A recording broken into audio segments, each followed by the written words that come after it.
السلام علیکم ورحمۃ اللہ وبرکاتہ. تو کیسے ہیں آپ لوگ؟ امید ٹھیک ٹھاک ہوں گے، خیریت سے ہوں گے، مزے میں ہوں گے. تو آج کی ویڈیو میں آپ کو خوش آمدید کہتے ہیں. آپ دیکھ رہے ہیں یوٹیوب چینل اسلامک پرسکرپشن اور میرا نام ہے سید محمد علی حمزہ. اور آج کی ویڈیو کا جو ٹاپک ہے وہ یہ ہے کہ 9 ذی الحجہ کا روزہ رکھنا، یوم عرفات جس کو کہا جاتا ہے، اس کا روزہ رکھنا کیسا ہے، اس کی کیا فضیلت ہے، کیا معاملات ہیں. چلیے علماء کرام سے جاننے کی کوشش کریں گے. اچھا، یہاں پر میں ایک بات کہنا چاہوں گا آپ کو کہ میں نے خوشبوئیں لانچ کی ہے بلوسی کے نام سے اور سویج کے نام سے. تو میں خود یوز کیا کرتا تھا اس کو اور ابھی بھی کرتا ہوں، اور میں نے سوچا کہ آپ لوگوں کے لیے کیوں نہ لانچ کی جائے. تو یہ خوشبو آپ لوگوں کے لیے لانچ کر دی ہے. اس کو آرڈر دے سکتے ہیں، 40% آف چل رہا ہے. آل اوور پاکستان آپ کو مل جائے گی. 250 ڈیلیوری چارجز ہوں گے. کراچی میں بھی مل جائے گی آپ کو. دوسرا یہ کہ انڈیا والے بھی محبت کرتے ہیں، میری ویڈیوز کو دیکھتے ہیں، تو انڈیا والوں کے لیے یہ آرڈر نہیں ہے کیونکہ انڈیا میں ہماری سپلائی چین نہیں ہے. تو جلدی سے جا کے یہ ویڈیو دیکھیں اور اس کے بعد آرڈر کریں. جزاک اللہ. Hello every one. تو آپ کے لیے ایک نیا پریمیم برانڈ لے کر آئے ہیں ہم پرفیوم کا، جو کہ میں خود یوز کیا کرتا تھا. یہ دیکھیں آپ کے سامنے، میں خود یہ یوز کیا کرتا تھا. اس کے بعد میں نے سوچا کہ آپ کے لیے بہتر کوالٹی اور بہتر خوشبو کیوں نہ آپ کے لیے بھی لانچ کی جائے. اتنی بہترین خوشبو ہے. اس کے اندر 2 جو ہے فریگرینس ہمارے ساتھ موجود ہیں. سب سے پہلی یہ ہے بلوسی کے نام سے، یہ بوٹل ہے، پریمیم کوالٹی ہے اس کی اور اس کی خوشبو بڑی بہترین ہے. آپ کے سامنے میں دکھاتا ہوں، یہ دیکھیں،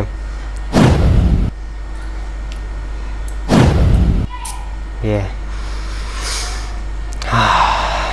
بہت پیاری خوشبو ہے. یہ صرف ڈسکاؤنٹ ریٹ کے ساتھ آپ کو مل رہی ہے، صرف اور صرف 600 روپے کی، یعنی 999 روپے کی یہ بوٹل ہے. یہ ابھی عید آفر کے لیے ڈسکاؤنٹ چل رہا ہے اس کے اوپر. یہ 599 روپے کی آپ کو ملے گی اور اس کی ڈیلیوری چارجز علیحدہ سے 250 ڈیلیوری چارجز ہوں گے. کسی نے آرڈر کرنا ہے تو آپ کے سامنے نمبر آ رہا ہے، اس پہ واٹس ایپ نمبر پہ آرڈر کر سکتے ہیں، ٹھیک ہے. اس کے ساتھ ہمارے ساتھ ایک اور خوشبو ہے. 2 فریگرینس ہم نے لانچ کی ہیں اور بہترین کوالٹی کے ساتھ ہے، لانگ لاسٹنگ ہے. اور آپ اس کو ٹرائی کریں ضرور، ایک دفعہ منگوائیں. اس کی پیکیجنگ ہے، بڑی بہترین پیکیجنگ ہے، اس کے اندر پورا سسٹم لگا ہوا ہے. اور یہ خوشبو ہے سویج، جو کافی لوگ استعمال کرتے ہیں اور بڑی کاسٹلی ملتی ہے یہ، لیکن آپ کے لیے جو ہے ہم سستے ریٹ کے اندر لے کر آ رہے ہیں. دیکھیں، میں دکھا دوں گا آپ کو، یہ بڑی بہترین کوالٹی میں. آپ اس کو استعمال کریں، ایک دفعہ استعمال کر کے دیکھیں، انشاءاللہ آپ کو بہت پسند آئے گی. انشاءاللہ آپ یہ ریگولرلی اس کو یوز کریں گے انشاءاللہ. تو یہ بھی بڑی بہترین خوشبو ہے، آپ اس کو استعمال کر سکتے ہیں. یہ دیکھیں، بڑی پیاری خوشبو ہے. تو جلدی سے جا کے آرڈر کر دیں. 9 دن میرے خیال سے باقی رہ گئے ہیں اس کے اندر آفر کے اندر، تو فٹافٹ جا کے آرڈر کریں اور منگوا لیں. سب سے پہلے الیاس قادری صاحب موجود ہیں ہمارے ساتھ، اس کو ویڈیو کو اسٹارٹ کرتے ہیں. الیاس قادری صاحب سے شروع کرتے ہیں. مدنی چینل کے ناظرین، یوم عرفہ کے روزے کی بڑی فضیلت ہے. اسی صورت سے اس سے نہ چھوڑا جائے. ہاں، اگر کوئی ایسی شرعی مجبوری ہے کوئی بات نہیں ہے، بہرحال کوئی عذر ہو تو، ورنہ رکھنا چاہیے. حضرت سیدنا ابو قتادہ رضی اللہ تعالی عنہ سے روایت ہے، سلطان مدینہ، قرار قلب و سینہ، فیض گنجینہ، صاحب معطر پسینہ، باعث نزول سکینہ، صلی اللہ تعالی علیہ وآلہ وسلم کا فرمانے باقرین ہے، مجھے اللہ عز و جل پر گمان ہے کہ عرفہ یعنی 9 ذی الحجۃ الحرام کا روزہ 1 سال قبل اور 1 سال بعد کے گناہ مٹا دیتا ہے. صحیح ہے. ام المومنین حضرت سیدتنا عائشہ صدیقہ رضی اللہ تعالی عنہ سے روایت ہے، نور کے پیکر، تمام نبیوں کے سرور، 2 جہاں کے تاجور، سلطان بحر و بر صلی اللہ تعالی علیہ وآلہ وسلم نے ارشاد فرمایا، عرفہ یعنی 9 ذی الحجۃ الحرام کا روزہ 1000 روزوں کے برابر ہے. بالکل صحیح ہے. یہاں تک حدیث پاک کے الفاظ مکمل ہوئے. اب خلاصہ اس کا عرض کیا جاتا ہے، مگر حج کرنے والے پر جو عرفات میں ہیں انہیں عرفہ یعنی 9 ذی الحجۃ الحرام کے دن روزہ مکروہ ہے. کہ حضرت سیدنا ابن خزیمہ رضی اللہ تعالی عنہ حضرت سیدنا ابو ہریرہ رضی اللہ تعالی عنہ سے راوی کہ حضور پرنور شافع یوم النشور صلی اللہ تعالی علیہ وآلہ وسلم نے عرفے کے دن یعنی 9 ذوالحجۃ الحرام کے روز حاجی کو عرفات میں روزہ رکھنے سے منع فرمایا. ٹھیک ہو گیا. صلو علی النبی. حاجی کو منع فرمایا. صلی اللہ تعالی علی. اچھا آپ نے الیاس قادری صاحب کا موقف سن لیا. طارق مصطفیٰ صاحب کی طرف چلتے ہیں, وہ کیا کہتے ہیں اس حوالے سے. عمران صاحبہ نے کراچی سے, اور وہ یہ پوچھتی ہیں 9 ذی الحجہ کا روزہ سعودی عرب کے حساب سے رکھیں گے یا پاکستان کی 9 تاریخ کے حساب سے رکھیں گے؟ 9 ذی الحجہ کا روزہ ہم پاکستان کے حساب سے رکھیں گے. اس کی وجہ یہ ہے کہ شریعت میں جتنی بھی عبادات ہیں ان کے لیے وقت جو ہے وہ ظرف ہوتا ہے. یہ ایک فقہ کی اصطلاح ہے ظرف. اس کو میں ایک آسان طریقے سے سمجھاتا ہوں کہ ظہر کا وقت جب ہمارے ہاں داخل ہوگا تو ظہر کا حکم متوجہ ہو جائے گا. ظاہر ہے ہمارے ہاں جب صبح صادق ہوگی تو ہمارے ہاں جو ہے وہ صبح صادق کے احکامات ہماری طرف متوجہ ہو جائیں گے. ایسا نہیں کہ ہم دنیا کو نہیں دیکھیں گے کہ دنیا کیا کر رہی ہے, ہم جہاں رہتے ہیں وہاں کے حساب سے. قربانی کا بھی ایسے ہی ہے. حالانکہ ابراہیم علیہ السلام نے جو قربانی کی تھی وہ تو 10 ذی الحجہ کو کی تھی نا. اب سعودی عرب میں 10 ذی الحجہ ایک دن پہلے ہو رہی ہے, تو ہم یہ نہیں کہہ سکتے کہ ہم ایک دن پہلے قربانی کریں گے. تو جو جتنی بھی عبادات ہیں نا ان میں وقت اس عبادت کے لیے ظرف ہوتا ہے. تو یوم عرفہ کا جو دن ہے اس دن جو وقوف عرفہ ہوتا ہے وہ اس لیے ہوتا ہے کہ وہ 9 تاریخ ہوتی ہے. اگر 9 تاریخ نہ ہوتی تو وقوف عرفہ بھی نہ ہوتا. بالکل صحیح. تو عرفہ کا روزہ وہ بھی عرفہ کے دن ہوگا. تو جس دن ہمارا عرفہ کا دن ہوگا, یعنی میں اس لیے وضاحت کر رہا ہوں کہ بعض لوگ کہتے ہیں چونکہ ہمارے ہاں عرفہ نہیں ہے, وقوف عرفہ نہیں ہے, سعودیہ میں وقوف عرفہ جس دن ہے تو اس دن عرفہ کا روزہ بھی ہوگا. تو بھائی سعودیہ میں وقوف عرفہ کی یعنی سعودیہ میں وقوف عرفہ کی وجہ سے روزہ نہیں ہو رہا, بلکہ 9 ذی الحجہ کی وجہ سے وقوف عرفہ ہو رہا ہے. تو ہمارے ہاں بھی 9 ذی الحجہ کی وجہ سے روزہ ہوگا, نہ کہ عرفہ کی وجہ سے ہوگا, کیونکہ عرفہ خود کسی اور وجہ سے ہو رہا ہے. صحیح. تو اس لیے یہ جو دن ہے نا وقت, یہ ظرف ہے. تو اس میں جو عبادت کی جائے گی اس وقت کو ملحوظ رکھ کے کی جائے گی. اس لیے ہم اپنے حساب سے 9 ذی الحجہ کا روزہ رکھیں. صحیح ہے. تو آپ نے موقف سن لیا طارق مصطفیٰ صاحب کا, انہوں نے کہا کہ اپنی اپنی کنٹری کے حساب سے روزہ بھی رکھنا ہے اور قربانی بھی اس حساب سے کرنی ہے. چلیے آپ ایڈوکیٹ فیصل صاحب کا موقف سنتے ہیں, وہ کیا کہتے ہیں اس حوالے سے. ٹھیک ہے. اسی طرح جو ہے تکبیرات کے علاوہ ان ایام میں ہمیں کیا کرنا ہے, تو ان ایام میں ہمیں روزے رکھنا ہے. کون سے؟ عشرہ ذوالحجہ, پہلے ذوالحجہ کے پہلے عشرے کی بات چل رہی ہے ہماری. اس میں کیا کرنا ہے؟ تکبیرات کے علاوہ روزے رکھنا ہے. نبی اکرم صلی اللہ علیہ وسلم کے تعلق سے آتا ہے, صحیح مسلم کی روایت ہے, مجھے اللہ تعالیٰ سے امید ہے کہ اس دن کا روزہ 9 ذی الحجہ 1 سال پچھلے اور 1 سال اگلے گناہ کا کفارہ بنے گا. تو 9 ذی الحجہ کو تو رکھنا ہے. یہ غیر حاجی کے لیے, حاجی نہیں رکھیں گا.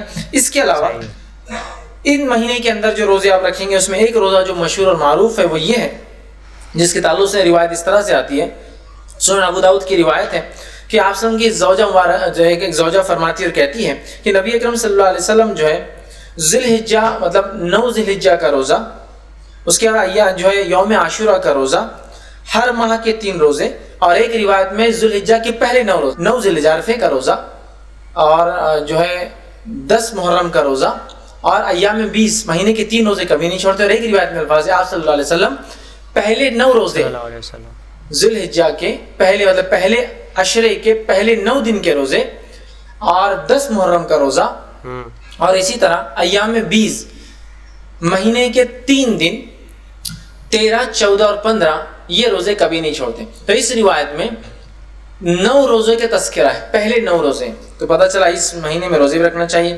مسند احمد کی روایت ہے, آپ نے فرمایا کہ تعلق سے آتا ہے, فرمایا آپ صلی اللہ علیہ وسلم کبھی 4 کام نہیں چھوڑتے, عاشورے کا روزہ, عشرہ ذی الحجہ کے 9 روزے مطلب پہلے عشرے کے 9 جو ہے دن کے جو ہے فاسٹنگ روزے, اور مہینے کے 3 روزے آپ صلی اللہ علیہ وسلم, اور فجر کی 2 سنتیں, 4 عمل کبھی نہیں چھوڑتے. اس میں بھی کیا آ گیا, 9 روزے آپ صلی اللہ علیہ وسلم کبھی نہیں چھوڑتے تھے. تو عشرہ ذی الحجہ میں روزہ بھی رکھیے. تکبیرات روزہ 9 روزے رکھ سکتے ہیں, 9 نہ بھی ہو پائے تو کم از کم 1 تو ضرور رکھیے, عرفے کے دن کا روزہ. ٹھیک ہے. تو آپ نے ایڈوکیٹ فیصل صاحب کا موقف سن لیا. انجینئر محمد علی مرزا صاحب کی طرف چلتے ہیں, وہ کیا کہتے ہیں اس حوالے سے. نمبر ہے 622044 کہ آپ صلی اللہ علیہ وآلہ وسلم نے فرمایا مجھے یوم عرفہ کے روزے سے متعلق اللہ تعالیٰ سے امید ہے کہ وہ سابقہ اور آئندہ کے 1 سال کے گناہوں کو مٹا دے گا. یعنی 2 سال کے گناہوں کا کفارہ ہے, ایک گزرے ہوئے اور ایک آنے والے. صحیح. 2 سال کے گناہوں کا کفارہ بن جائے گا یوم عرفہ کا روزہ. اور ظاہر ہے کہ نیکیاں گناہوں کا کفارہ بنتی ہیں، اس میں کوئی شک نہیں ہے. اس کو سپورٹیو قرآن حکیم کی وہ مشہور ترین آیت ہے سورہ ہود کی آیت نمبر 114. اعوذ باللہ من الشیطان الرجیم، بسم اللہ الرحمن الرحیم. وَأَقِمِ الصَّلَاةَ طَرْفَيِ النَّهَارِ وَزُلُفًا مِّنَ اللَّيْلِ، اور نماز کو قائم رکھو دن کے دونوں سروں میں اور رات کے اوقات میں بھی. صحیح. ان الحسنات یذہبن السیئات، بے شک نیکیاں گناہوں کو مٹا دیتی ہیں. ذالک ذکری للذاکرین، اس میں ہے نصیحت حاصل کرنے والوں کے لیے. لیکن یہ یاد رکھیے گا کہ نیکیوں سے صرف صغیرہ چھوٹے گناہ معاف ہوتے ہیں، اور ہماری بدقسمتی ہے کہ اکثر گناہ بڑے ہی ہیں. جھوٹ، چغلی، گالی، زنا، شراب نوشی، ماں باپ کی نافرمانی، قتل. صحیح. آلموسٹ آپ مشکات ہی میں پہلی جلد میں آپ کو گناہ کبیرہ کے بیان میں تقریباً 20-22 کے قریب کبیرہ گناہوں کا بیان مل جائے گا. مسئلہ نمبر 18 میرا ریکارڈڈ موجود ہے، اس حوالے سے آپ دیکھ سکتے ہیں. تو یہ کبیرہ گناہ جو ہے نا جی، وہ صرف توبہ سے، اور ایسی توبہ جس کے بعد آپ اصلاح کر لیں، اس سے معاف ہوتے ہیں. زبانی کلامی آپ جتنی مرضی نیکیاں کر لیں، جتنی مرضی نمازیں پڑھ لیں، جتنے مرضی آپ تسبیحات کر لیں، کبیرہ گناہ کبھی معاف نہیں ہوں گے جب تک سچی توبہ کر کے آئندہ اپنے آپ کی اصلاح نہ کر لی جائے. بالکل صحیح ہے. اور اس کی سپورٹ میں حدیث ہے صحیح مسلم میں انٹرنیشنل نمبر کے مطابق 550 سے 552 تک 3 طرق ہیں. مشکات میں بھی موجود ہے 564 نمبر، کہ آپ صلی اللہ علیہ وآلہ وسلم نے فرمایا اگر بڑے بڑے گناہوں سے بچا جائے تو ایک نماز سے دوسری نماز درمیان کے گناہوں کا کفارہ بن جاتی ہے. بالکل صحیح ہے. ایک جمعے سے دوسرا جمعہ درمیان کے گناہوں کا کفارہ بن جاتے ہیں، اور ایک رمضان سے دوسرا رمضان درمیان کے گناہوں کا کفارہ بن جاتے ہیں اگر بڑے بڑے گناہوں سے بچا جائے. اب یہ نہیں کوئی ایک جمعہ پڑھے پھر اگلا پڑھ لے، بیچ کی ساری نمازیں معاف نہیں. نماز چھوڑنا خود گناہ کبیرہ ہے، حتیٰ کہ صحیح مسلم میں حدیث ہے انٹرنیشنل نمبر کے مطابق 246 کہ بندے کے کفر اور اسلام کے درمیان فرق کی نماز ہے. تو نماز چھوڑنے سے بڑا کون سا کبیرہ گناہ ہو سکتا ہے؟ تو جس نے نماز چھوڑ دی اس نے کبیرہ گناہ کر لیا. اب ایک جمعے سے دوسرا جمعہ درمیان کے گناہوں کا کفارہ نہیں بنے گا، نہ ایک رمضان سے دوسرا Ramzan. Point to be noted. تو نیکیاں صرف چھوٹے گناہوں کے معاف ہونے کا سبب بنتی ہیں، اور وہ نمازوں سے بھی معاف ہو جاتے ہیں. بالکل صحیح ہے. باقی فکر آخرت کے حوالے سے میں اپنے 2 لیکچرز آپ کو ریکمینڈ کروں گا. مسئلہ نمبر 146 ہے موت سے پہلے توبہ کی ضرورت اور قیامت کے دن کا ہولناک منظر. اور دوسرا ہے مسئلہ نمبر 196، یہ 146 وہ 196، کاش میں دنیا میں واپس جا سکتا. یہ اس لیکچر کا عنوان ہے. یہ آپ سن لیں انشاءاللہ تعالی. امید ہے فکر آخرت کے حوالے سے بینیفیشری ہوں گے یہ. بالکل صحیح. میرے بھائیو، یہ بتانے کا مقصد یہ تھا کہ یوم عرفہ جو 2 سال کے گناہوں کا کفارہ بنتا ہے اس کا روزہ، تو اس سے مراد چھوٹے گناہ ہیں، بڑے گناہ نہیں اس سے معاف ہوں گے. بالکل صحیح ہے. ٹھیک ہو گیا.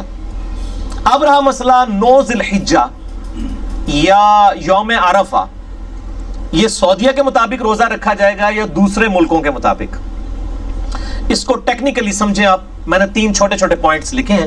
علمی پوائنٹ نمبر 1، صحیح بخاری اور مسلم کی متفق علیہ حدیث ہے. بخاری میں 1988، مسلم میں 2632، اور انسائکلوپیڈیا آف حدیث میں 2042. یہ بھی مشکات میں موجود ہے. بالکل صحیح ہے کہ آپ صلی اللہ علیہ وآلہ وسلم جب حج کے لیے تشریف لے گئے تو یوم عرفہ کے روزے میں صحابہ اکرام میں اختلاف ہوا. تو کہ بھئی آپ صلی اللہ علیہ وآلہ وسلم نے یوم عرفہ کا روزہ خود رکھا ہوا ہے کہ نہیں، کیونکہ آپ تو حج کر رہے تھے. تو آپ صلی اللہ علیہ وآلہ وسلم کو ایک دودھ کا پیالہ پیش کیا گیا، آپ نے وہ اعلانیہ نوش فرما لیا، جس سے سب کو یہ پتا چل گیا کہ آپ صلی اللہ علیہ وآلہ وسلم نے یوم عرفہ کے دن روزہ نہیں رکھا ہوا تھا. لہٰذا بخاری اور مسلم کی اس حدیث سے یہ ٹروتھ ریویل ہوا کہ یوم عرفہ کا روزہ ہے ہی ان لوگوں کے لیے ہے جو حج نہیں کر رہے. بالکل صحیح ہے. جو عام جیسے غریب لوگ دور بیٹھے ہوئے ہیں، یہ ہے ہی ان کے لیے, ان سے تو آپ فیسلٹی نہ چھینے. حاجیوں کے اوپر تو روزہ ہی نہیں ہے, کیونکہ خلاف سنت ہو جائے گا. آپ صلی اللہ علیہ وآلہ وسلم نے یوم عرفہ کا روزہ حج کے دوران نہیں رکھا. بالکل صحیح. علمی پوائنٹ نمبر 2, چونکہ یہ غیر حاجیوں کے لیے ہے, اور غیر حاجی سے مراد صرف سعودیہ کے رہنے والے لوگ تو نہیں ہیں, پوری دنیا کے مسلمان ہیں. دنیا کے 7 بر اعظموں میں رہنے والے کم و بیش 1.5 ارب کے قریب 1.5 بلین مسلمز کے لیے یہ فیسلٹی ہے کہ وہ یوم عرفہ کا روزہ رکھ کر 2 سال کے صغیرہ گناہوں کا کفارہ بنوا سکتے ہیں. بالکل صحیح. تو یہ فیسلٹی ان سے نہ چھینی جائے.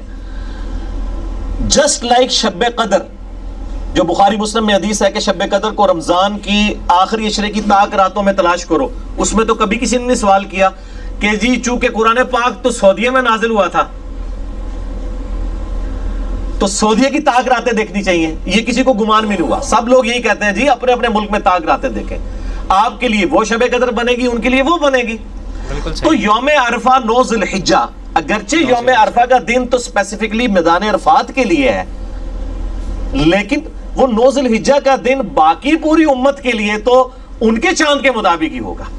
مون سائٹنگ کے اوپر میرا ایک علیحدہ سے کلپ بھی آپ وہ دیکھ لیں, میں آج اس طرف نہیں جا رہا. مون سائٹنگ انجینئر محمد علی مرزا لکھیں تو وہ کلپ کھل جائے گا, آپ کو انشاءاللہ اس حوالے سے اور چیزیں بھی کلیئر ہو جائیں گی. تو یہ کہنا کہ جی چونکہ اس کا نام یوم عرفہ ہے تو عرفات میں جب حاجی ہوں گے وہ والا دن بنے گا, تو پھر اس کے اوپر میرا الزامی جواب, پھکی والا جواب, اینٹی وینم یہ ہے کہ پھر شب قدر بھی وہیں ہونی چاہیے جہاں پہ قرآن نازل ہوا ہے. انڈیا پاکستان میں تو قرآن کو نہیں نازل ہوا. بالکل صحیح ہے. تو ایک فیسلٹی تھی اللہ تعالیٰ نے دی. علمی پوائنٹ نمبر 3, اگر کوئی بندہ کتاب و سنت کے دلائل پہ بات نہ مان رہا ہو پھر اس کو کیا دینا چاہیے؟ پھکی. نہ میں وابی نہ میں بابی, میں ہوں مسلم علمی کتاب.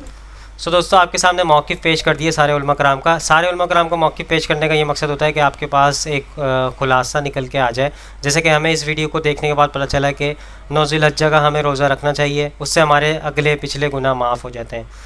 چھوٹے گناہ, کبیرہ گناہ نہیں, صغیرہ گناہ معاف ہو جاتے ہیں. اچھا, دوسری چیز یہ پتہ چلا کہ پہلی سے لے کے 9 تک روزے رکھ سکتے ہیں ہم, ٹھیک ہے, اور اپنے ملک کے حساب سے رکھ سکتے ہیں. یہ چیز بھی ہمیں مل گئی ہے. تو آئی ہوپ آج کی ویڈیو آپ سب کو پسند آئی ہوگی. تو لائک کمنٹ شیئر ضرور کیجیے گا, چینل کو سبسکرائب کر دیں, اس ویڈیو کو زیادہ سے زیادہ لوگوں تک پہنچائیں. اور دوسری بات یہ کہ حاجیوں کے لیے نہیں ہے روزہ, یہ بات بھی ہمیں اس چیز سے پتہ چلی. تو اس ویڈیو کو زیادہ لوگوں تک شیئر کریں تاکہ حق بات لوگوں تک پہنچے, آپ بھی صدقے جاریہ میں شامل ہو جائیں. اور ہمیں یہاں پہ دیجیے اجازت, دعا میں رکھیے گا, اپنا خیال رکھیے گا. اللہ حافظ, فی امان اللہ. اے خدا جس نے کی جستجو مل گیا اس کا تو سب کا تو ہو رہنما.